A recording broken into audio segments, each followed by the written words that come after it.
As we honor Juneteenth this Sunday, we're learning more about what happened after freedom came to slaves in June of 1865 and the first land settled by freedmen in Galveston County that continues to be owned by descendants today.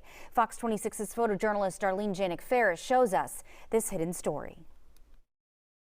During the Civil War, several of the slaves around the area were taken to do labor work for the Confederacy, and that was to build roads and also to herd cattle. After they were emancipated, these able-bodied men were taken by George Washington Butler to his ranch, and they were paid and they herded cattle up and down the Chisholm Trail. Then those men decided that they wanted to own land of their own.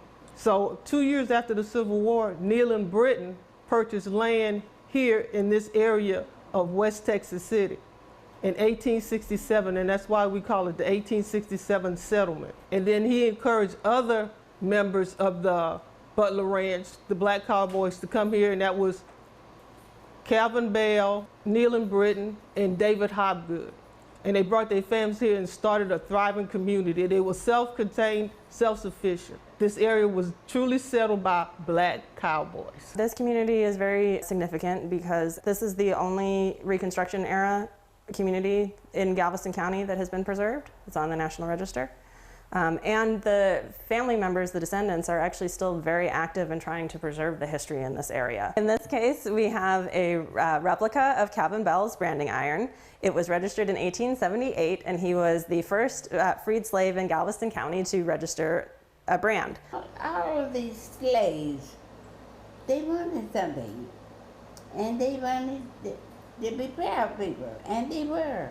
Neely Britton wanted to have a place where his family could go, and the other community peoples can go also. So Neely Britton was the first landowner. And I found out a lot about my family I did not know.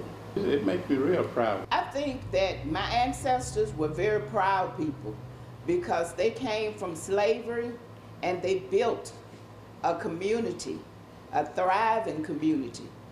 They had schools, churches, service stations, hotels. From the Chisholm Trail to freedom, they were brave people. They were strong at will. And they were determined to have something and their children have something.